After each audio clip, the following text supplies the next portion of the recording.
You've no doubt seen or heard of shadow people. But what are they? Shadow people have been scaring people for thousands of years. But what are they? Some people believe these humanoid figures are a supernatural spirit or entity that manifests as a dark shadow. The history of shadow people dates back as early as the 600s CE. Creepy shadow people stories come from all parts of the world and are eerily similar. The Quran makes mention of pitch-black, sapient beings created from fire that were not purely spiritual or physical in nature. Heidi Hollis more recently described shadow people in her book, The Secret War, as dark silhouettes with human shapes and profiles that flicker in and out of peripheral vision. But their emergence into popular culture can be attributed to some paranormal investigators who've decided they're going to dedicate their life to researching and finding these shadow people. But what are shadow people and where do they come from?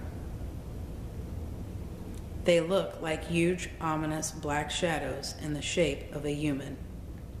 The most common form of shadow person presents themselves in the classic shadow being, which is described as a dark, inorganic, phantom-like bipedal figure that looks just like a dark black silhouette of a figure, but don't seem quite to have a full human form or facial or body delineation. They feel very masculine and oppressive and like something that is beyond human and out of our scope of understanding. Natalia Kuna, the psychic medium, describes the figures as tall, about 7 feet in height, though they can configure and transform into different shapes and sizes. Often their limbs, arms, and legs seem quite long, and very occasionally fingers are seen. Some believe their dark form is used as camouflage as they take on a rough humanoid form to blend in with us. Others report seeing shadow people with red or green glowing eyes, or even wearing a hat like the Hat Man, who often appears in a cape or trench coat and a hat which can range from a top hat to a fedora or cowboy hat. Some believe that shadow people are extraterrestrials. Author and self-proclaimed shadow people expert Heidi Hollis mentions that shadow people are alien beings in her book, The Secret War. More specifically, she believes the man in the hat to be an extraterrestrial. Some believe the figure's hat could be a form of disguise to cover up an unusually shaped head that could be alien in appearance, or it is some kind of otherworldly technology or even a projection device. Theorists believe the man in the hat may belong to an alien species known as the Greys. Those type of aliens are what people most associate with extraterrestrials. Others believe they are interdimensional beings. Natalia Kuna, a psychic medium, describes shadow people as conscious, intelligent, interdimensional beings. She writes that they are able to dematerialize very quickly and shapeshift into different forms, such as the figure of a cat, dog, rodent, oddly shaped spider, insect, or other creature or shape. On Kuna's website, she says the man in the hat is an intelligent consciousness from another dimension or time-space reality, possibly the future. She's not the only one to think this. Author Michael Kinsella wrote in his book, Legend Tripping Online, Supernatural Folklore and the Search for the Ong's Hat, the shadow people are extra-dimensional inhabitants of another universe. Ancient cultures believed in shadow people. Mythology of shadow people dates back to the early 600 BCE.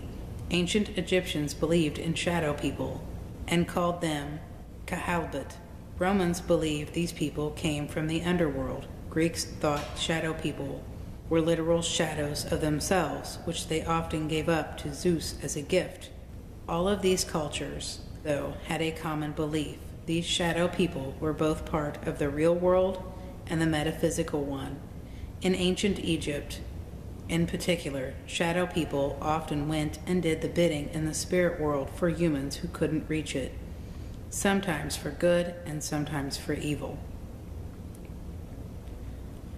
Most people who experience shadow people suffer from sleep paralysis. Dr. Shelley Adler wrote a book that could connect seeing shadow people to having sleep paralysis. In her book, Sleep Paralysis, Nightmares, Nocturnals, and Mind-Body Connection, people who suffer from sleep paralysis may perceive a shadowy or indistinct shape approaching them or standing over them during an episode, meaning these visions might not be supernatural, but just a perception inside your brain. Others, like neuroscientists Balan Jalal and V.S. Ramachandran, believe these hallucinations may have neurological explanations as well. People recall spooky encounters with shadow people while they sleep. Here is a personal account of an encounter with a shadow person from the Line Up. While lying there unable to sleep, I became aware of a presence, and suddenly and silently a figure moved through our bedroom door and proceeded to our bed. Then, rounding the corner of our bed, took up a fixed position at the foot of our bed.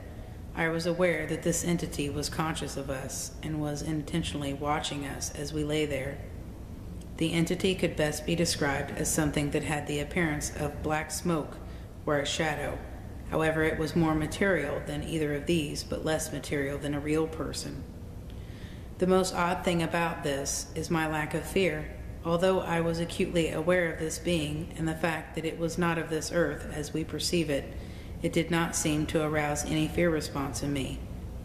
I would say it aroused a feeling that would fit somewhere between creepy, awed, and curiosity, especially considering the fact that it was aware of me as I was aware of it. After some time, I almost convinced myself that I was imagining it, but then I became aware of the fact that my wife was no longer breathing like she was asleep, but was breathing almost silently. I then said, "Honey, you awake?" To which she answered, "Yes." Then I said, "Do you see anything?" expecting her to reply with, "No," or "What do you mean?" But much to my surprise, she said, "You mean that thing standing at the foot of the bed?" At this time, I did become somewhat nervous. We lay there for about 10 minutes, and then it was gone. It was just over a period of about 10 seconds, became less solid, and our perception of its presence became weaker until it just wasn't there anymore. Then it was as if it had never been there. Nothing like this has happened since, and the only evidence it ever existed is my wife and my's memory of it. Shadow people do sometimes attack. In 2003, radio DJ and shadow person expert George Norrie invited Heidi Hollis and Matt Moneymaker, a noted Bigfoot hunter, onto his radio show Coast to Coast to discuss shadow people and the Hat Man. Norrie told Hollis and Moneymaker he heard reports of shadow people attempting to jump on their chest and choke people. This would suggest that shadow people actually have the ability to make contact with the physical realm. Lena Townsend, a registered metaphysical practitioner, said while she's no expert with shadow people, she studied instances where people said they felt antagonized by suspected shadow people. In such cases, she believes these shadow people are more than just your average spirit. They could possibly have demons attached to them. But she said she didn't think all shadow people are malevolent or harmful. Some believe they're pure evil, while others believe they're neutral guardians. Kuna claims that most shadow figures are parasitic, malevolent, or evil, although on rare occurrences people claim to have encountered shadow people with neutral auras. Some describe shadow people as benevolent and guardian-like. However, shadow people with red or green glowing eyes are believed to be extremely evil humans who have passed and transformed into this dark, ominous form in order to continue their evil, malevolent ways. They are a dark force. Townsend herself said the same thing. Not all shadow people are evil, but the ones that are definitely are. She said this is because shadow people feed off the energy they're given. So if their spirits are stuck because of negative experience, they can become evil. while others living in a positive environment won't feel motivated to lash out. The Nightmare is a documentary about sleep paralysis that features reenactments of encounters with shadow people.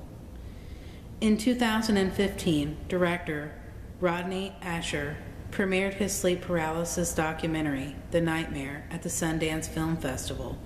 It features 8 people who suffer from sleep paralysis and recreates their experiences with professional actors. Many of the encounters involve the Shadow Man, who was played by Stephen Yvette. Shadow people have been a hot topic in pop culture for years, dating back to an episode of The Twilight Zone in 1985 called The Shadow Man, where a teenage boy discovers the man in the hat is living under his bed and learns that while shadow people can kill humans, they do not harm those whose beds they live under. In 2007, David Wong released a novel called John Dies at the End, where shadow people have the power to erase humans from existence. Years later, it was developed as an indie film. In 2013, the horror movie Shadow People was released. The film was based on true events and followed a sleep study conducted in the 1970s, where patients were visited by shadow people in their sleep.